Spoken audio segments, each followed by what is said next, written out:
আসসালামু আলাইকুম। আশা করছি যে যার অবস্থান থেকে সুস্থ ভালো আছেন। আলহামদুলিল্লাহ আমরাও বেশ ভালো আছি।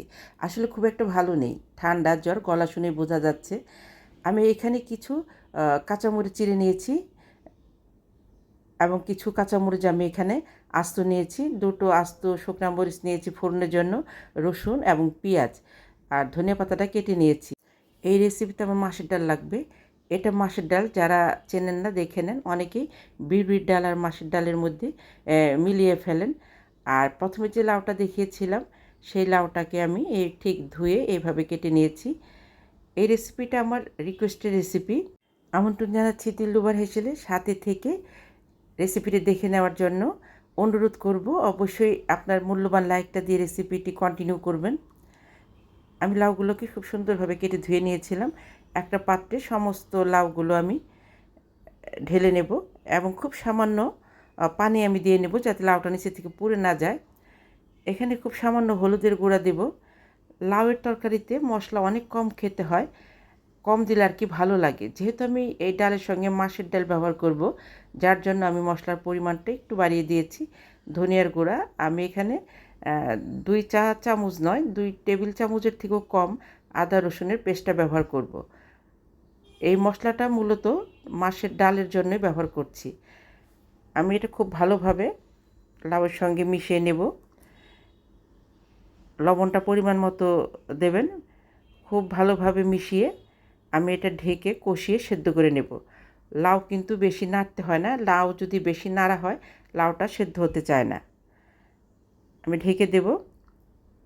কিছুক্ষণ পর পর অবশ্য আমি উঠিয়ে দেখেছি যে লাউটা পুড়ে যাচ্ছে কি না। আমি সেই মাসের ডালটা গ্রাইন্ডারে গুঁড়া করে নিয়েছি।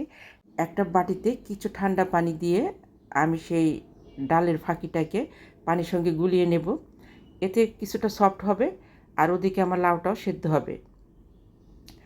মাসের ডাল দেওয়ার পরে খুব একটা বেশিক্ষণ রান্না করে মাসের ডালের যে সেন্ট সেটা থাকে না। ৩ মিনিট পরে আমার দেখেন সমস্ত পানি টেনে নিয়েছে। আমি এখানে আবার এখন উষ্ণ গরম পানি দিলাম। দিয়ে এটা বেশ কিছুক্ষণ থাকবে যে পর্যন্ত না আমার লাউটা সেদ্ধ হয়ে আসে।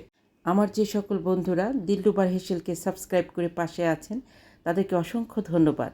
আর যে সকল বন্ধুরা আমার রেসিপিটি দেখছেন এখনও সাবস্ক্রাইব করেননি, প্লিজ দেখতে দেখতে সাবস্ক্রাইব করে নেবেন। সেই সাথে আপনার মূল্যবান লাইকটা দিতে ভুলবেন না। আপনার একটা লাইক আমাকে এগিয়ে যেতে অনেকটা সাহায্য করবে। আমার লাউটা কিন্তু মোটামুটি সেদ্ধ হয়ে গেছে। আমি এখানে উষ্ণ গরম পানি দিয়ে দিলাম।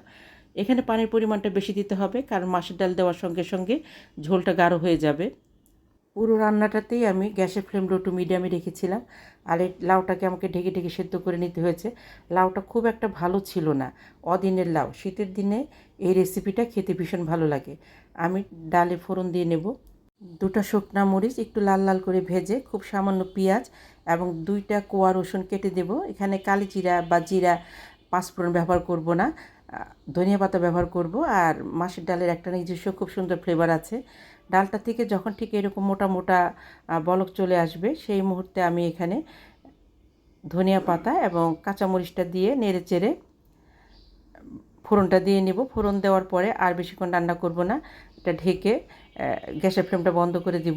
দেশ দেশের বাইরে দূর দূরান্ত থেকে যে সকল দাদা দিদি ভাই বোন বন্ধু, সেই সাথে আমার সাধারণ দর্শক বন্ধু যারা আছেন আমার রেসিপিগুলো দেখে অনেক সুন্দর সুন্দর কমেন্ট করছেন, আমি তাদের প্রতি ভীষণভাবে কৃতজ্ঞ।